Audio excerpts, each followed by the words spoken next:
cooperate, yeah, the other one will want to counter it, the other one will want to counter it. And then what happened? The people that are following, right, are the ones that pick the fight. Then in the morning, the people who wake up watching NTA, seeing you signing peace accord, right? So what will you leave them with? Someone might not have seen you do that. Maybe he's supporting this party, the other person is supporting this party. They've already had a fight, right? And then in the morning, the other party has seen you guys signing, shaking, hugging each other, and what the other party did not see. They continue with their fight. So to be honest, we are moving. We are taking steps, right? But I want to say the steps are not being deliberately being followed by the people that are meant to follow it. So, and coming back to your question, what are the significance?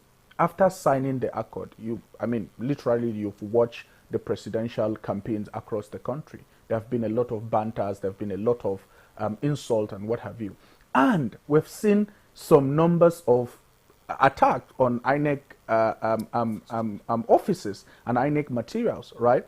So now today, as someone that want to observe election, one of the contingency plan that we have for our observers is, you know what? Don't travel to observe election. Please observe election where you're voting, not because of anything. Hardly in some places you identify an INEC official or an observer or a party agent. So if it happens, it will happen to everybody, right? So the thing is, how do we curtail it? Now, how do we speak about it? You cannot register something in someone's head or ears without continuously repeating that particular thing. So the Peace Committee, the Kuka Center have done their own bit of calling you together. Let's sign the peace accord. Now you sign the peace accord. What do you do? Not just you. What does your campaign council do? Right? What kind of message do your campaign council preach out? I'm a young person. I do social media, right? I'm always on Twitter. I'm always on Facebook and what have you. Just take a look and see how people pass on messages. And immediately after Saturday, the whole thing comes back to normal, right? So the thing is, to be honest, how do people perceive the information you give, and how do people comprehend that information, and then what deliberate effort you're making is what matters, not just the signing. So for me, that's my stand, actually. Okay, Mukhtar, thank you very much. I want to return to His Eminence John Cardinal Nwoyeko. How challenging is it for the National Peace Committee in getting signatories to the peace accords? I say peace accords now because I know that you have also had some during the off-cycle season elections. How challenging is it for the National Peace Committee to get signatories to the peace accords to recognize the import of what they are executing? I already said in my previously that we have not been appointed by anyone. The peace accord, strictly speaking, has no institutional locus standi.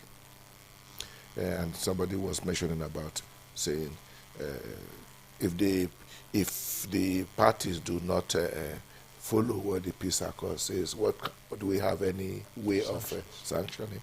And this is where I come back to the fact that we are even surprised ourselves at what kind of traction has followed this peace accord. It is not a government institution. It has no powers, none whatsoever. It's purely what we call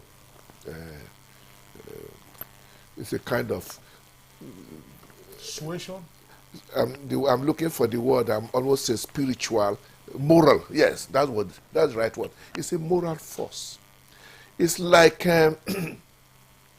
there's nothing the National Peace Committee is pushing that is not already either in the Constitution of the Federal Republic of Nigeria or in the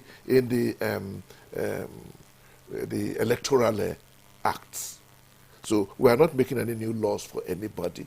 Probably the most we are doing is remind them, which is why when they do not follow what we are saying, it means that they are not following what they should be doing, and there are institutions there that are supposed to take it up with them. And which means our position and is only the moral force that we have. I mentioned that we're surprised at the interest that the international community has put in this. We saw that yesterday at the highest level, and each and every one of them kept saying, more or less, that challenging the politicians. The whole world is watching you. It was made very clear that if anything goes wrong, they are the ones to be blamed for it. Let's hope that INEC will not cause trouble for us. When I say INEC, I don't mean only Professor Mahmoud. As you know, Mahmoud has over thousands of staff. We cannot guarantee what different INEC staff will do in one place or the other. They can create problems if they don't do their work well. The security agencies and the IG spoke on their behalf. If they do not carry out the so-called peacekeeping operations that they have in a professional and humane manner, they can create a lot of problems. But if we presume that these institutions do their work, it remains, again, the responsibility of the political parties to behave well, their body language, the statements they make, and the way what they tell their supporters. For example, it makes a lot of difference if a party leader keeps telling his supporters, whatever happens, don't go violent. Let it be said by them clearly. Whatever happens, we are not going violent. And if you go violent, you're on your own. You are not acting on our behalf. We want to hear that. We want to hear that. And when a political leader says that, he's not saying anything new. There is nothing ideological about this. It's basically the right thing to do.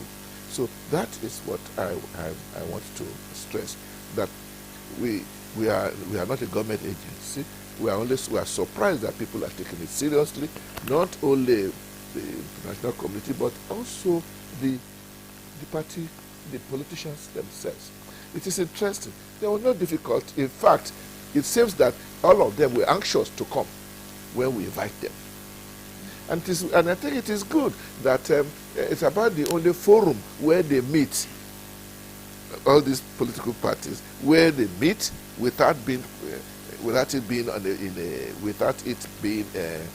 they meet freely, like Nigerians.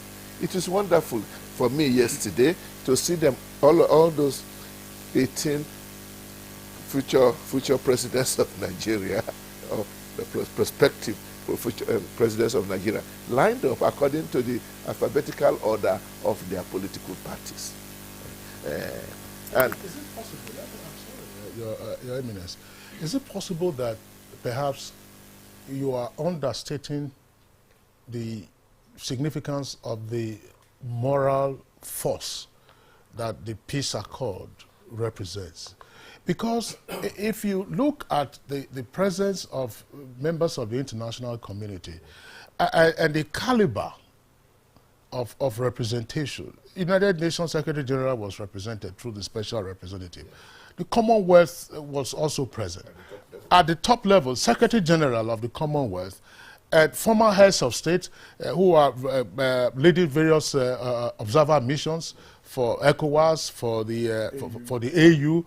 And then you also have the EU delegation. You also have ambassadors who are there. A person, therefore, who emerges through a process such as this could have some measure of credibility because there is a reporting system from these various entities back to their principals. So that's why I'm asking Your Eminence whether you're not understating the high moral force that the peace accord actually represents. Well, I understate the the importance of moral force, because that's all I have actually. As a religious person, we don't have a way of forcing people to behave well, but we give them moral. We ask people, tell people this is what to do. That's what we spend our time doing on the pulpit, whether Christian or Muslim. So I have strong belief in the force of moral persuasion. And why is there force in moral persuasion? We go back to we go back to the point I made about the divine force. If you don't believe in God, then it's difficult to believe in the power of moral force. I begin to feel that God has just made this possible for us to have this. And I've decided to continue with it for as long as I can. And I have the strong feeling that all those people who signed yesterday, they were not only there for Photoshop. Yes, they must have been also, and they listened to what everybody was saying. Like I mentioned, they were constantly challenged that the whole world is looking on to us in Nigeria. All right, His Eminence, thank you so much. You know, I like the fact that we have mentioned that we had the international community, we had people from high places present at the signing yesterday who agreed that, you know, this peace committee should go ahead with the peace accord and the candidates should actually come forward and sign. But, you know, the average Nigerian watching, you know, that ceremony yesterday and then the one that was signed in September would say that it's just a formality, it's just a ceremony, just a show by these candidates. And you have said that the committee has no powers. I remember in September when the first accord was signed, not all the presidential candidates presented themselves. Yes. Some sent representatives and all that, and then, you know, some didn't show up at all. Now, will it be okay, you know, to say that for the presidential candidates, for the politicians who were present yesterday, it's just a show?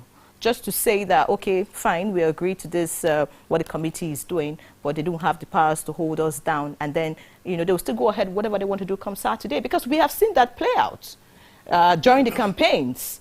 And yes, in as much as we want to be very optimistic that things will go well on Saturday, well, of course, we also have to create room for the fact that some politicians will still go about their normal business. Nigeria, meaning